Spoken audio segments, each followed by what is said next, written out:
Welcome to bird media. నేను మీ Pawan Krishnamurthy. Janapalli Anirudh Reddy, Jadcherla Congress party MLA.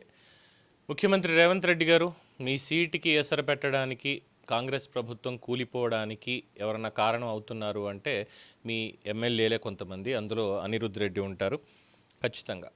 First నుంచి కూడా ఆయన మాట్లాడేటువంటిది. ఆ తర్వాత మందల సామేల్ గారు ఉంటారు. ఆ తర్వాత రీసెంట్ పాస్ట్లో చేరినటువంటి మన పొన్నం ప్రభాకర్ గారు నిన్న మాట్లాడారు కదా ఆయన. ఆ తర్వాత ఉంటే కోమటిరెడ్డి రాజగోపాల్ రెడ్డి ఉండొచ్చు, ఎందుకంటే ముందు నుంచి మంత్రి పదవి అన్న పాయింట్ ఉంది కాబట్టి.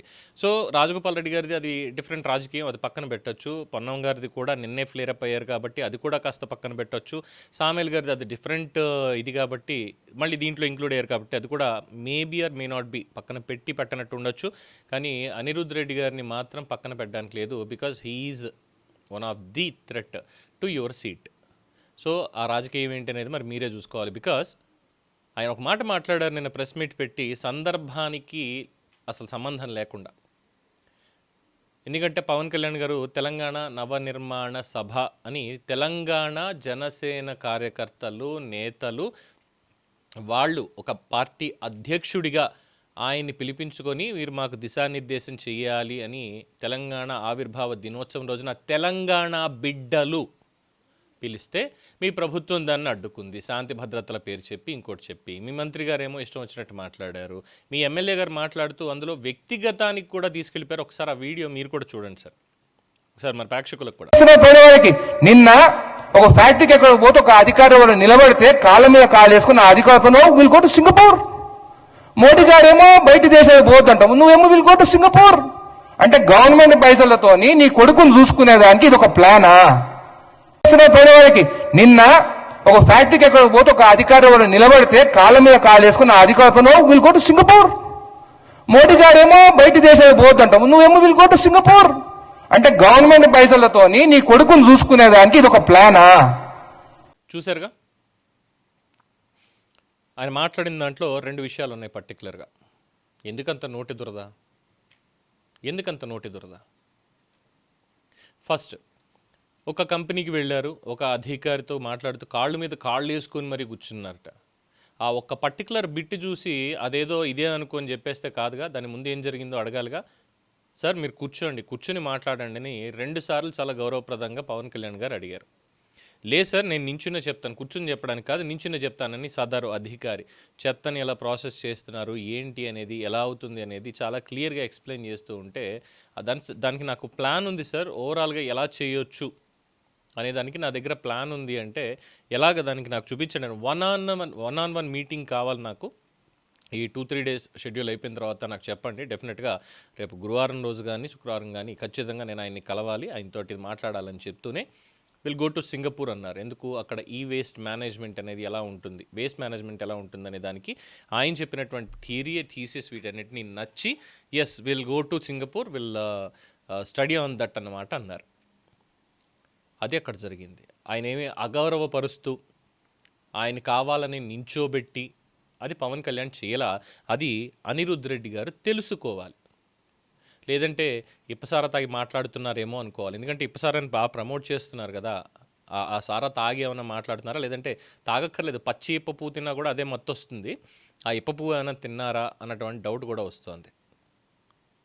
అంటే ఇప్పుడు పచ్చివి దొరకవు బేసిక్గా ఈ సీజన్, ఎందుకంటే జనవరి సంక్రాంతి మూమెంట్ శీతాకాలంలోనే పచ్చి పువ్వులు పడతాయి.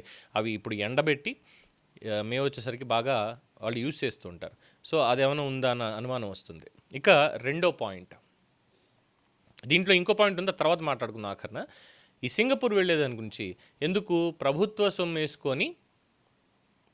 సొమ్మేసుకొని నీ కొడుకుని చూడడానికి వెళ్తున్నావా, ఇది కదా ఆయన. మళ్ళీ ఒకసారి విందాం ఇక్కడ లైవ్లోనే. ఒక అధికారి వాళ్ళు నిలబడితే కాళ్ళ మీద కాలు వేసుకుని ఆ అధికారితో will go to Singapore. Modi గారేమో బయట దేశాలకు పోతుంటాం, నువ్వేమో విల్ గో టు సింగపూర్. అంటే గవర్నమెంట్ పైసలతోని నీ కొడుకుని చూసుకునేదానికి ఇది ఒక ప్లానా? గవర్నమెంట్ పైసలతోని నీ కొడుకుని చూసుకోవడానికి ఇది ఒక ప్లానా? ఇది తెలంగాణ ఎమ్మెల్యే అనిరుద్ రెడ్డి మాట్లాడిన మాటలు.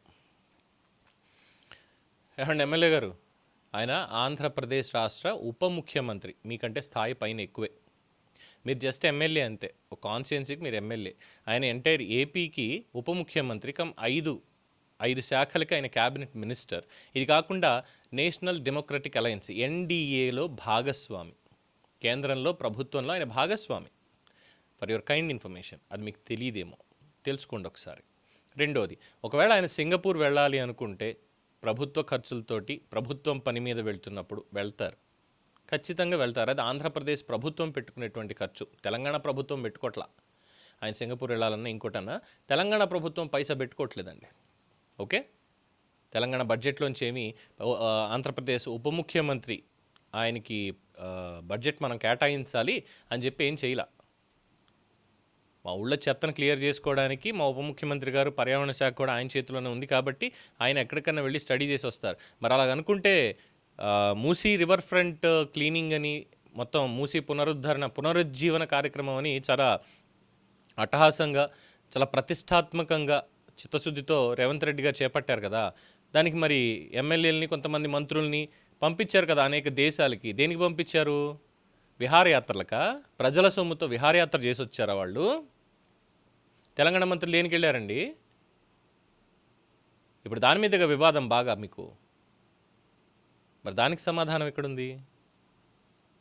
అది తెలంగాణ ప్రజల సొమ్మే కదా. తెలంగాణ ప్రజల సొమ్ముతో ఇంతమంది ఏకంగా విహారయాత్రలు, జూరికని, ఇంకోటికని, ఇంకో చోటకని, మ్యూనిచ్ అని వెళ్ళి కాలువలు ఇవన్నీ కూడా స్టడీస్ వచ్చారు కదా. జపాన్ కూడా వెళ్ళినట్టు ఉన్నారు కదా, ఒక పెద్ద టూర్ వేసుకొని.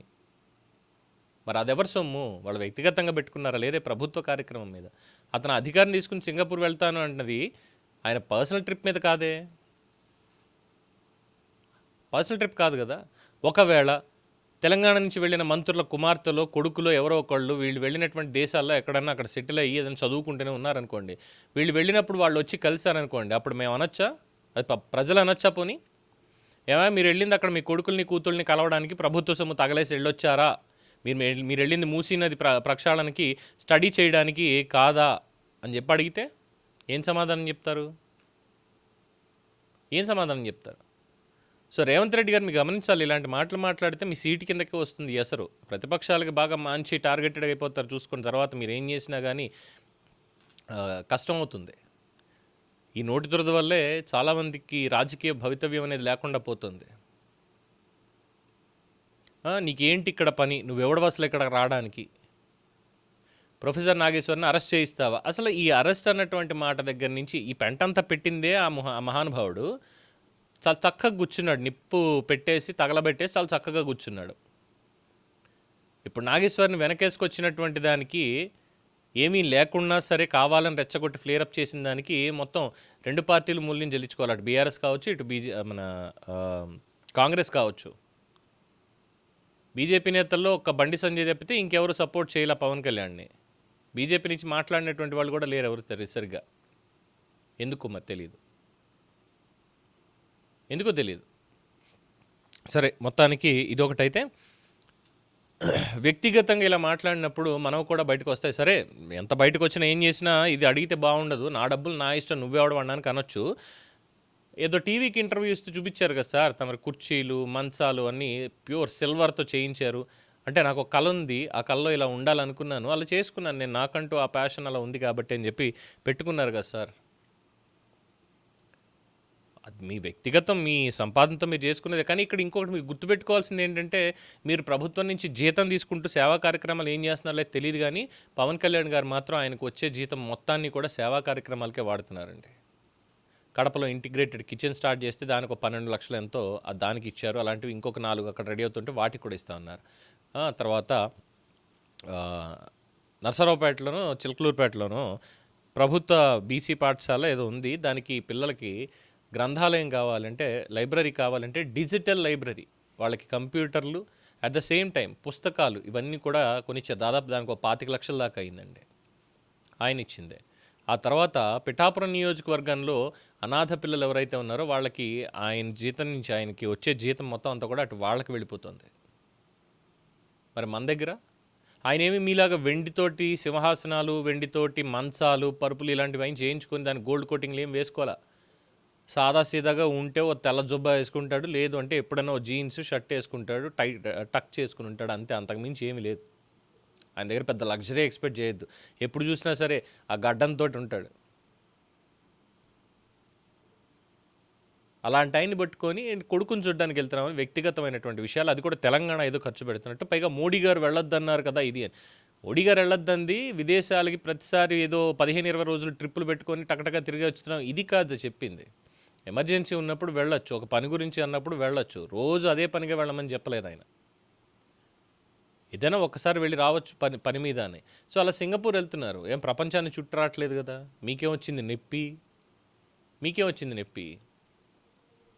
ముందాడెవడో అక్కడ దగ్గర 1500 కోట్ల భూమిని మీ ప్రభుత్వంలోనే, మీ ప్రభుత్వ అనుమతులు లేకుండా, కనీసం మీకు తెలియకుండా జీవోలు కూడా సృష్టించేసి కలెక్టర్కి, ఆర్డీఓకి, మిగతా వాళ్ళకి కూడా అవి వెళ్ళినట్టు, వాళ్ళు సంతకాలు చేసినట్టు, వాళ్ళు చెప్పేసినట్టుగా చేసి 1500 కోట్ల విలువైన భూమిని కబ్జా చేద్దాం అనుకున్నాడు కదా. ముందు దాని మీద ఏమైనా ఉంటే మాట్లాడండి, ఎందుకంటే అది తెలంగాణ జాతి సంపద, అది ఆయన ప్రైవేట్ ఫామ్ హౌస్ కాదు. దాని మీద మేము మాట్లాడంగా, దాని మీద మాట్లాడితే ఎందుకు? చట్టం తన పని తాను చేసుకుపోతుంది. దొరికారుగా దొంగలు, మేము పట్టుకుంటాం వాళ్ళని. మీరు పట్టుకునేది ఏముంది? ఏమీ లేదు. సో రేవంత్ రెడ్డి గారు కాస్త జాగ్రత్తగా చూసుకోవాల్సిందిగా దీని మీద మనవి అంటూ జనసేన కార్యకర్తలు ఇవే అడుగుతున్నారు. ఇక పైన మీ ఇష్టం. దీని మీద మీ అభిప్రాయం తెలియచేయండి. చూస్తూనే ఉండండి ది బర్డ్ మీడియా.